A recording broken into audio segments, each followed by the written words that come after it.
I've been asked today to talk about journalism, newspapers, the media on the 15th of July. But to do that, I'd like to go back to how I got into journalism.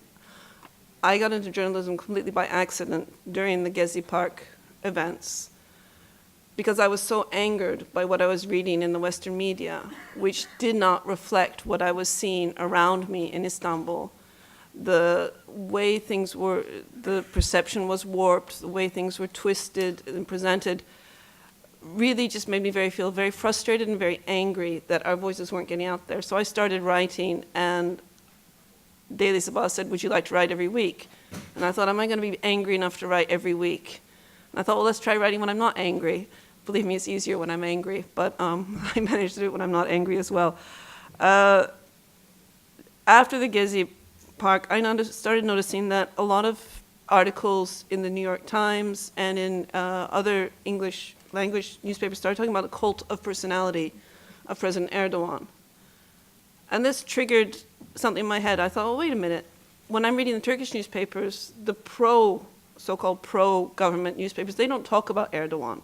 They're not setting out to make a cult. So who's making this cult? And with a little bit of investigation, I found that actually what was going on is there was a formation of an anti-cult of President Erdogan by the papers that were against the government, opposed to the government, newspapers that were opposed to the government in this country, and by the newspapers in the Western media that were obviously had an agenda, creating this cult of a dictator, of somebody who was taking away people's rights, of somebody who started out on the right track but got lost along the way.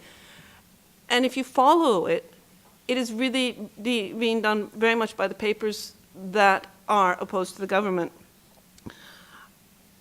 Following that, we fell into the coup.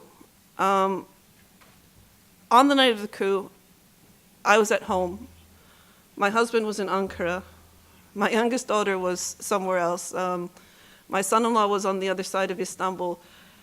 And suddenly, we realized there's a coup attempt.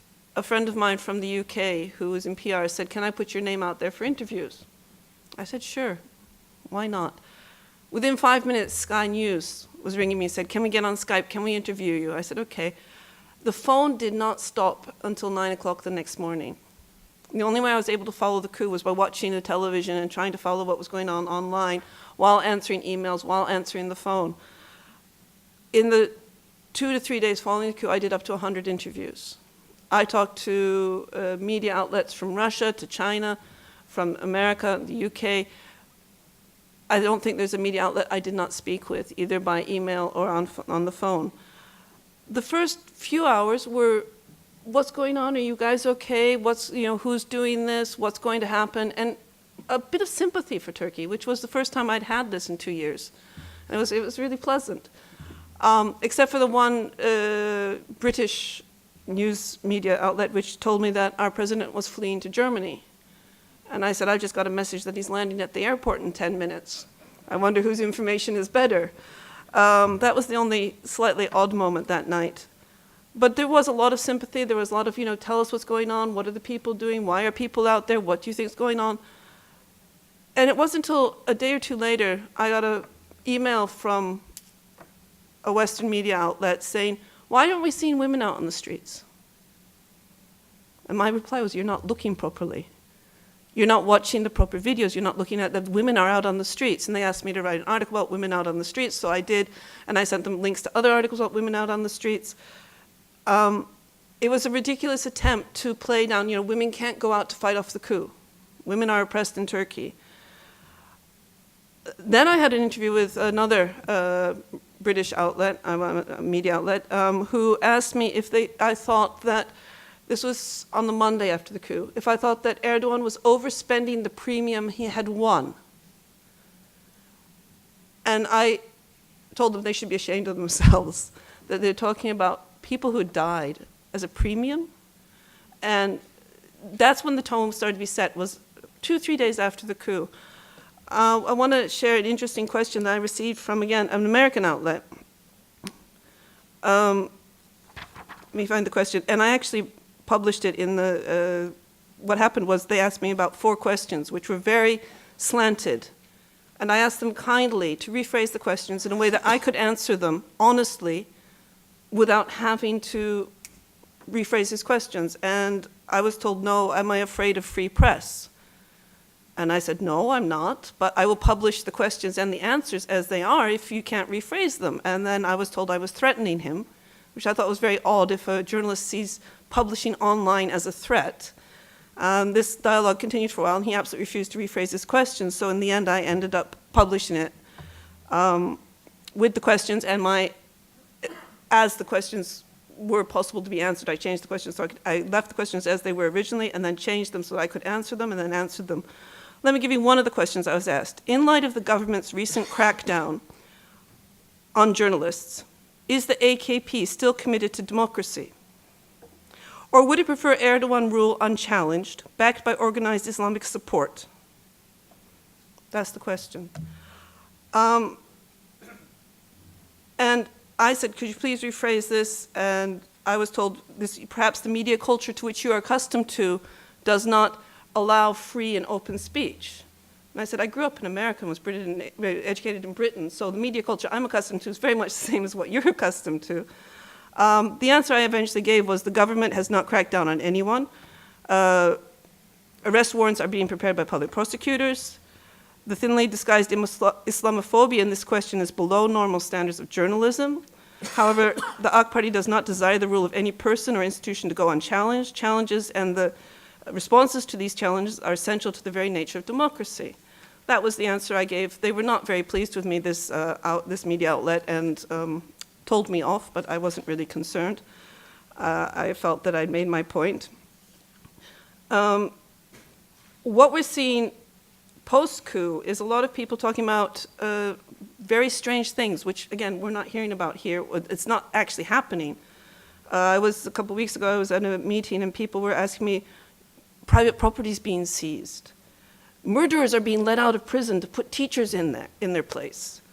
The Constitution has been suspended. None of these are true. Property is being seized from conglomerations that are owned by the Gülenist movement, which are feeding and fueling and financing the Gülenist movement, and they're being taken under receivership, and the whole process, the judicial process, is very transparent and very clear. No murderers are being released out of prison. What has happened is that some prisoners whose parole was approaching have been given early parole, 1 year early parole, and these are people who are not murderers, rapists, or terrorists. They cannot be those categories, and they've been let out 1 year early because there's overcrowding in the prisons. It's not to make room for other people. There is, as in most countries, I know in the UK, there's overcrowding in the prisons. The Constitution is just fine. It's functioning just fine. It hasn't been suspended. One more thing I want to point out is that what happened, another thing that is often discussed about when we're talking about media, we can't ignore the elephant in the room, is that quite often crackdown on the press, as that question was asked. There's a crackdown on the media. Journalists are being arrested. Newspapers are being closed down. Yes, as a journalist, it's very worrying when you hear that somebody who is a journalist or a newspaper is being closed down. That's not what we want to happen. But the journalists who are being arrested, the newspapers who are being closed down, are closely affiliated either with the PKK or with the Fethullah Gülen terrorist organization. They are the mouthpieces for these organizations, and they are the financial backing for these organizations. They have been closed down, this is true, but a recent research that was carried out going through the numbers of circulation numbers. Of the pro-government newspapers, there are 14 pro-government newspapers, and this accounts for 32% of the entire circulation.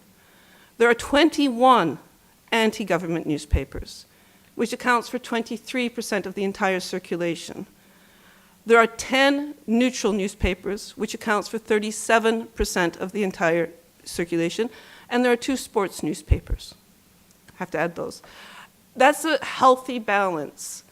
There are plenty of anti-government newspapers who are publishing titles like Erdogan is a dictator. They're not being shut down. There is a healthy dialogue, there's a healthy debate going on. The anti-government newspapers are making their points, the pro-government newspapers are making their points. I think 30-30-30 is not an unhealthy statistic there. That's about all I want to say, except for that when the New York Times talked about the Turkish people being like sheep and following the leader, this was directly taken from a Turkish article during Gezi Park when the AK Party supporters were called sheep. And to see that translated into the New York Times, which we think of as a responsible journalistic institution, and have them saying the Turkish people are sheep, it rang so many bells in my head, and it just really makes you wonder how far these connections go. I know there are Turkish journalists on New York Times, and they're expressing voices which are not necessarily the voice of the majority. So I guess as a last word is when you're reading the Western media, not a pinch of salt, but a huge rock piece of salt with you when you read it. Be very cynical when you're reading them, because there is an agenda there. And I didn't want to believe that. As somebody growing up in the West, you know, the media is always telling the truth. There is an agenda. And we're trying as Daily Sabah, and there's a few other English language journalists who are trying to get out the other side. So if you read both sides, you can try and find somewhere near the truth. Thank you.